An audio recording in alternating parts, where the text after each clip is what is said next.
Hello everyone, আমি সৃজিতা আর আমার নতুন একটা ভিডিওতে তোমাদেরকে অনেক অনেক ওয়েলকাম। তো সেদিন রাত্রেবেলায় হঠাৎ করে মায়ের সঙ্গে চলে গেছিলাম মেলায়, যেটা আমাদের বাড়ির কাছেই হচ্ছে উপনে মেলা। তো অনেক রাত্রে করেই আমরা গেছিলাম, আর তার আগে কিছুদিন বৃষ্টি হচ্ছিলো বলে শুনছিলাম যে মেলায় কোনো লোকজন হচ্ছে না, বাট আজকে তো এসে দেখছি প্রচুর লোকজন। তারপরে এখানে প্রচুর চুড়ি কাপ এসবের দোকানে তো মারা যাবেই। তো মায়ের সঙ্গে আমিও কাপ দেখছিলাম, আর আমরা এরকম দুটো কাচের কাপও নিয়ে নিয়েছি বাড়ির জন্য। তো আমারও তো এখন কাপ প্লেট চামচ এসব দেখতে বেশ ভালোই লাগে, আর টুকটাক কিনতেও ভালো লাগে। তো তারপর দেখছিলাম অনেক কানের দুলের দোকান, কিন্তু আমি কিনিনি কানের দুল, অনেক কষ্টে নিজেকে কন্ট্রোল করেছি। আর কানের দুল দেখতে কার না ভালো লাগে, এখানে দোকানটায় খুবই ভিড় ছিল। তারপরে খেয়ে নিলাম এক প্লেট মোমো, আর মোমো তো আমার খুবই ফেভারিট, কিন্তু এই মোমোটা অ্যাভারেজ ছিল, মেলার মোমো যেরকম হয় আর কি।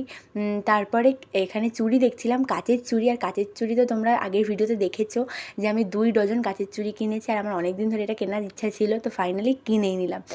আর মেলায় গেলে কি জিলিপি না খেয়ে বাড়ি আসা যায়, তো সেরকমই জিলিপিও নেওয়া হলো। তারপরে দেখো কি সুন্দর লাগছে জিলিপি ভাজা, দেখতে আমার বেশ ভালোই লাগে। জিলিপির প্যাঁচ দেওয়াটা কিন্তু একটা কঠিন ব্যাপার বলো। আর এত রাত হয়ে গেছে তবুও কিন্তু মেলায় অনেকই লোকজন ছিল। তারপর তো চলে এলাম মা আর আমি বাড়িতে, আর ফ্রিজ খুলেই আমি বসে পড়লাম আইসক্রিম খেতে। মা দেখো বরফের ট্রেতে আইসক্রিম জমিয়েছে, মা এই আইসক্রিমটা বানিয়েছে চীনাবাদাম আর হচ্ছে আমুল দুধ চিনি এইসব দিয়ে, খুবই টেস্টি হয়েছিল। তো আমি এখন বসে বসে আইসক্রিম খাচ্ছি চামচ দিয়ে কুড়িয়ে কুড়িয়ে। তো আইসক্রিমটা কিন্তু বেশ টেস্টি ছিল। আর তারপর আমি এখানে চুড়ি আবার ট্রায়াল দিয়েও দেখছি যে কেমন লাগছে। আর আজকে থেকে নিলাম মিনি ভ্লগের একটা 30 ডেজের চ্যালেঞ্জ। তো টাটা।